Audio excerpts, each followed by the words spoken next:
আসসালামু আলাইকুম সুপ্রিয় শিক্ষার্থীবৃন্দ, আশা করি সবাই ভালো আছেন, সুস্থ আছেন। আমি রুমানা রহমান, বনশ্রী ন্যাশনাল আইডিয়াল স্কুলের গণিতের সহকারী শিক্ষক। আজকে আমি আপনাদের নবম শ্রেণীর ক্লাস নাম্বার 10 এবং অনুশীলন নম্বর বাড়ির কাজ 3 নম্বর ক্লাসটা করছি। আমার ক্লাসটা হচ্ছে আজকে অনুশীলনী 4.2 উপর।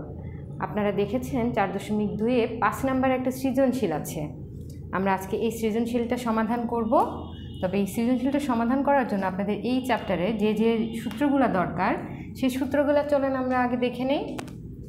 এখানে দেখেন সূচকের নিয়মের সূত্র হচ্ছে যে a to the power m into a to the power n equal to a to the power m plus n। এখানে আমরা জানি এটাকে আমরা বলি কি বেস বা ভিত্তি, আর এর উপর যেটা থাকে সেটাকে বলবো সূচক বা পাওয়ার। তাহলে m এবং n দুটোই হলো এর পাওয়ার এবং এ হলো বেস। বেস যদি সমান হয় তাহলে পাওয়ারগুলো আমাদের যোগ হয়ে যায়। একইভাবে আমরা যদি বেসটাকে ভাগ করি, একই যদি বেস হয় তাহলে সেই পাওয়ারগুলো আমরা বিয়োগ করে দিতে পারি, বিয়োগ করে দিই। যেমন a to the power m divided by a to the power n equal to a to the power m minus n। যদি m greater than or equal n হয় আর যদি n m এর চেয়ে বড় হয় তখন আমরা সেটাকে লিখতে পারি 1 by a to the power n minus m। এরপরের সূত্র দেখেন a to the power m to the power n, মানে a to the power m এর উপর যদি পাওয়ার হিসেবে আবার আরেকটা n থাকে তাহলে সেই পাওয়ারগুলো গুণ হয়ে যায়, সেটাকে আমরা লিখবো a to the power mn। এরপরে দেখেন a by b to the power n, এভাবে যদি থাকে আলাদা বেস কিন্তু পাওয়ার একই তখন এই পাওয়ারটা দুটার মধ্যেই ডিভাইড হয়ে যায়। মানে a to the power n divided by b to the power n এভাবে লিখতে পারি। যেহেতু বিটা নিচে আছে এটা নট ইকুয়ালস টু 0। পরের সূত্র দেখেন a to the power 0 equal to 1। এখানে আমরা জানি যে এর মান 0 ছাড়া যে কোনো কিছু হতে পারে, তাহলে সেটার মান কি হবে 1। Something to the power 0 equal to 1 আমরা জানি। এখন দেখেন log M N equal to log M plus log N. যদি লগ থাকে এবং লগের সাথে যদি আমরা দুইটা রাশি গুণ করে দিই তাহলে সেটা কি হয়ে যাবে, দুইটার সাথে যদি লগ চলে যায় তাহলে মাঝখানে প্লাস চলে আসবে।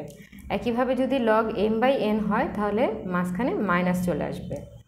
তারপর দেখেন log a base m to the power r equals to r log a base m। এই পাওয়ারটা সামনে চলে আসবে। এটা যে সবসময় সমান হবে তা না, মাঝে মাঝে এটা সমান নাও হতে পারে, কিন্তু এটা একটা সূত্র।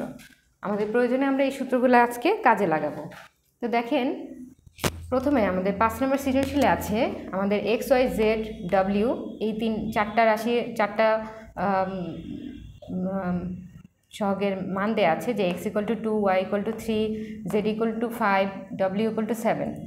এখানে ক নাম্বার আমাকে বলেছে root y to the power 3 এর 3 ভিত্তিক লগ নির্ণয় করতে। তো একটা একটা করে করে আমরা বুঝি। তো আমরা ক নাম্বারটা শুরু করি। আমাকে বলে দিয়েছে 3 ভিত্তিক লগ, তার মানে আমি এখানে লিখে নেই y কিউব এর 3 ভিত্তিক লগ হলো লগ, নিচে বেসটা হবে আমাদের 3 আর উপরে y কিউব। তো এখানে আমাদের y এর মান কিন্তু দেয়া আছে, ঠিক আছে। আমরা সেখান থেকে y এর মানটা এখানে বসিয়ে দিব। y এর মানও দেয়া আছে 3। আমরা এখানে লিখব দেয়া আছে y ইকুয়াল টু 3। এবার দেখেন যেহেতু এখানে আমাদের বেসটা 3 আছে, আমরা চেষ্টা করব যে উপরে যে সংখ্যাটা আছে সেটার মানটাও 3-তে নিয়ে আসতে। এখানে রুট মানে আমরা জানি হাফ, তাহলে হাফ ইন্টু 3, তাহলে এটা কি হলো 3/2। আমরা জানি যে এই পাওয়ারটাকে সামনে নিয়ে আসতে পারবো আমরা। এখানে আমরা একদম লাস্টের সূত্রটাতে এটা দেখেছি। তাহলে এই মানটা যদি সামনে চলে আসে তাহলে 3 লগ 3 বেস 3 হয়ে যায়। এখানে আরেকটা সূত্র লেখা দরকার ছিল, সেটা হলো log a base a equal to 1।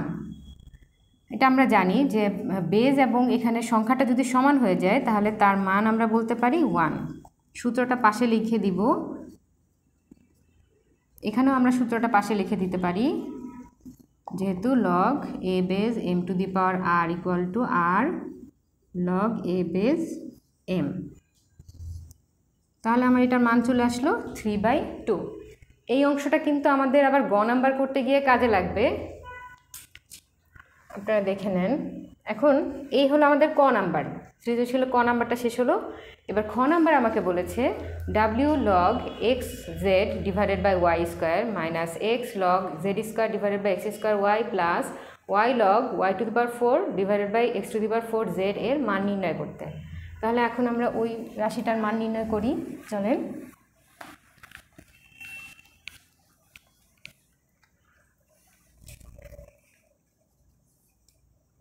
যখনই মান নির্ণয় করব আমরা লিখতে পারি প্রদত্ত রাশি। আগে দেয়া আছে যে মানগুলো সেগুলো লিখে নিতে পারি, এটা লিখে নেই, ভালো হবে আমাদের জন্য, সুন্দর হবে। দেয়া আছে x equal to 2, y equal to 3, z equal to 5, w equal to 7। প্রদত্ত রাশি w log x z divided by Y square minus X log z square by X square Y plus Y log y to the power 4 by X to the power 4 z। এবার আমরা মান বসিয়ে দিব।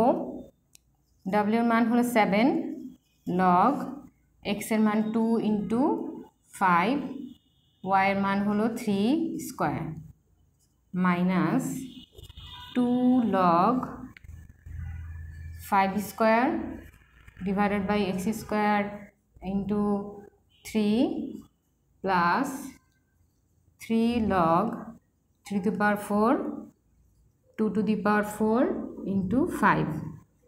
Cross চিহ্ন ডটও দিতে পারি। এখন দেখেন আমরা এখানে যে সূত্রটা শিখেছি যে পাওয়ার যদি উপরে log a base m to the power r equals to r log a base m, আবার আমরা এটা থেকে কিন্তু এই পদ এটাতেও চলে আসতে পারি যেহেতু দুইটা সমান। তাহলে আমরা এখানে মান নির্ণয় করার জন্য আমরা এই 7টাকে এটার উপরে নিয়ে যেতে পারি ক্যালকুলেশন করার সুবিধার্থে। তাহলে আমাদের কি হবে 2 into 5 by 3 square to the power 7 minus log 5 square 2 square into 3 to the power 2 plus log 3 to the power 4 to the power 4 into 5 to the power 3। খেয়াল করবেন আপনাদের এই বেসগুলো যখন আমরা নিব এই সংখ্যাগুলো, তখন এটা মৌলিক সংখ্যার গুণফল রূপে নিব আমরা। এখন দেখেন আমরা এর আগে করেছি যে লগের মাঝখানে যদি মাইনাস থাকে তাহলে এটাকে ভাগ বুঝায়, লগটাকে যদি কমন নিয়ে নিই তাহলে সেটাকে আমি এই সবগুলো পদ ভাগ করে দিতে পারি। তো একবারে এই 7টা দিয়ে আমি প্রত্যেকটা, আমরা এখানে আবার সূত্রটা পড়েছি যে পাওয়ারের উপর যদি পাওয়ার থাকে তাহলে সেই পাওয়ারগুলো গুণ হয়ে যায়। তাহলে এখানে 2 এর উপর পাওয়ার আমি কি লিখতে পারি 2 to the power 7 into 5 to the power 7, আর এই দুইটা পাওয়ার গুণ হয়ে যাবে, 3 এর পাওয়ার হবে 7 দুগুণা 14। আর এখানে আমি ভাগ চিহ্ন দিয়ে দিতে পারি, তাহলে এখানে কি লিখব 5 to the power 4 2 to the power 4 into 3 square. এখানে আবার প্লাসের পরিবর্তে গুণ চিহ্ন হয়ে যাবে 3 দি power 3 4 12 2 to the power 3 4 12 into 5 cube. সাইডে আপনারা প্রত্যেকটা সাইডে সূত্রগুলো লিখে দিতে পারেন, সূত্রগুলো লিখে দিবেন। এখানে যেহেতু আমরা জানি সরণের মধ্যে ভাগের কাজটা আগে করতে হয়, আমরা এই ভাগ চিহ্নটাকে গুণ চিহ্ন দিয়ে উল্টে দিতে পারি আগে, তারপরে আমরা ক্যালকুলেশন করব। আমি ভেঙে ভেঙে আপনাদের জন্য করে দিচ্ছি যেন বুঝতে কোথাও কোনো সমস্যা না হয়।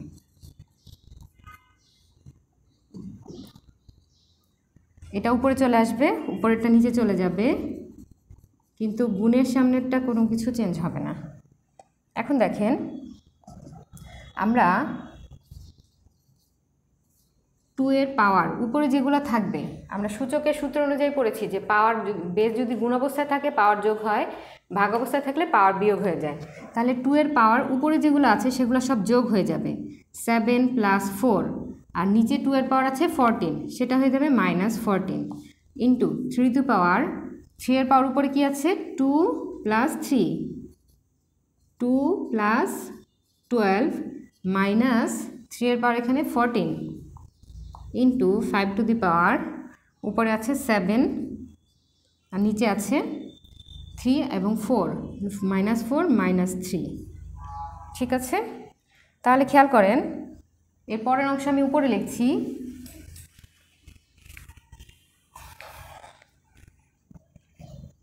লগ এখানে 2 এর পাওয়ার আসছে আমার 7 + 4 11 আর এখানে আচ্ছা এটা 14 হবে না, এটা 3 4 12,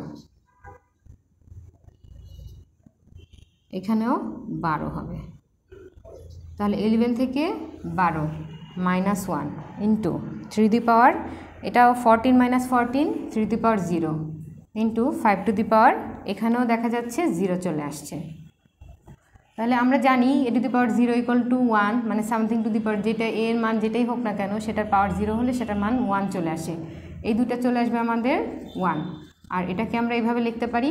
তাহলে এই 1টা আবার সামনে নিয়ে আসতে পারি, তাহলে হবে 1টা না লিখে আমরা শুধু মাইনাসটাও লিখতে পারি, যে কোনো কিছুকে 1 দিয়ে গুণ করলে তো ওইটাই হয়। তাহলে এই যে -log2 এটাই আমাদের অ্যান্সার। কেউ কেউ -log2ও লিখতে পারেন, আবার এছাড়াও লিখতে পারেন কি log½ লিখতে পারেন, দুটাতেই আমাদের সঠিক হবে। ঠিক আছে, তাহলে এটা আমাদের গেল খ নং প্রশ্নটা আমরা সমাধান করে ফেললাম, মান নির্ণয় করলাম। এবার গ নংয়ে আমার প্রমাণ করতে বলেছে যে লেফট হ্যান্ড সাইডে দেওয়া আছে log y³ + y log x - y/x log xz / log xy - log z, এটা = log y বেস √y³। খেয়াল করেন এখানে এই যে লগের ক নম্বরে যে আমরা রাইট হ্যান্ড সাইডের মানটাই কিন্তু ক নম্বরে বের করেছি, log y বেস √y³, তার মানে হলো 3 বেস 3³ √3³। ক নংয়ে আমাদের মান এসেছিল 3/2, তার মানে আমাদের গ নংয়ের প্রত্যেকটা সাইডে মান আসবে 3/2। এখন আমি লেফট হ্যান্ড সাইড দিয়ে শুরু করছি। প্রথমে আপনারা লিখে নেবেন যে দেয়া আছে, আবার দেয়া আছে x = 2, y = 3, z = 5, w = 7। তারপরে দেখাতে হবে যে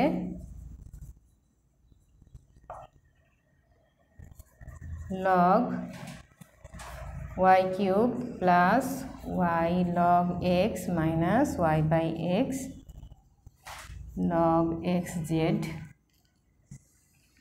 / log xy - log z = log y base, এভাবে সাজিয়ে লিখবেন। তারপরে আপনারা লেফট হ্যান্ড সাইডে আবার এই মানটা তুলে সেটা লিখবেন। তা আমি এখন সময় নষ্ট করছি না, আমি এটা লেফট হ্যান্ড সাইড থেকে শুরু করছি। এটা লেফট হ্যান্ড সাইডের রাশি, আমি এই মানগুলো এখন এখানে বসিয়ে এটাকে ক্যালকুলেশন করব। দেখেন x এর মান 2 × 3 মাইনাস log 5, এটা log 3³ root plus 3 log 2 minus 3/2 log 2 into 5। এটাকে আমরা কি লিখতে পারি, log 3 টু দি পাওয়ার 3/2 লিখতে পারি। যেহেতু রুটের মান হলো হাফ আর এটা হলো 3, তাহলে 3/2 প্লাস 3 log 2 মাইনাস এই যে এখানে গুণ অবস্থা আছে, এটাকে যদি আলাদা আলাদা করে দিই তাহলে 3/2 log 2 আর প্লাস মাইনাসে মাইনাস হয়ে log 3/2 log 5 এভাবে লিখতে পারি। log এটাকে লিখতে পারি log 2 plus log 3 minus log 5। সবগুলো পদের সামনে এটা এখানে সামনে 3/2 আছে, এটাকে আমরা সামনে নিয়ে আসব। 3/2 log 3 plus 3 log 2 minus 3/2 log 2 minus 3/2 log 5, নিচে যা আছে তাই থাকবে।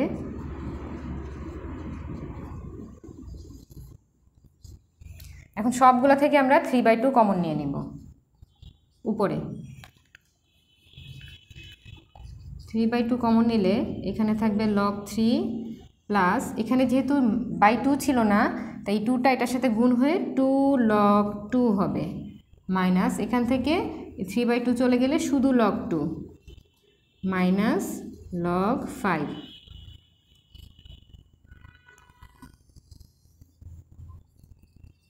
log 2 plus log 3 minus log 5 পরের অংশ উপরে লিখছি খেয়াল করেন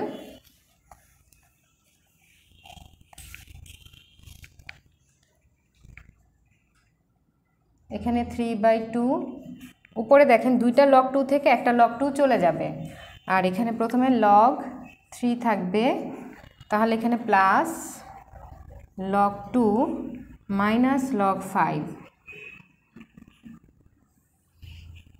মজার বিষয় হলো নিচেও আমাদের এটাই আছে log 2 উপরেরটার মতো করে নিচেরটা যদি সাজাতে যাই তাহলে log 3 plus log 2 minus log 5 এভাবে লিখতে পারি দুটো একই জিনিস তাই সম্পূর্ণটা এটার সাথে কাটাকাটি চলে যাবে কাটাকাটি করার সময় অবশ্যই খেয়াল করবেন ব্র্যাকেট চিহ্ন দিতে হবে তাহলে এখানে থাকলো কি শুধু 3/2 তাহলে লেফট হ্যান্ড সাইডের মান আসলো আমাদের 3/2 আর রাইট হ্যান্ড সাইডে তো আমরা আগেই করেছিলাম তারপরেও আমি করে দিচ্ছি y কিউব log 3 বেস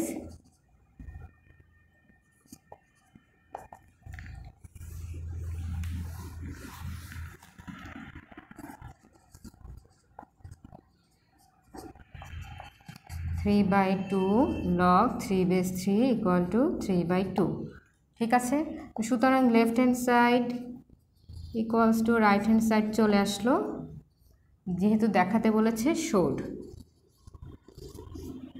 ঠিক আছে আশা করি আপনারা আজকে সৃজনশীলটা ভালোভাবে বুঝতে পেরেছেন বাসায় এটা অনুশীলন করবেন এবং আপনাদের খাতা এসডব্লিউ করে এটা জমা দিয়ে দেবেন ঠিক আছে সবাই ভালো থাকবেন সুস্থ থাকবেন আল্লাহ হাফেজ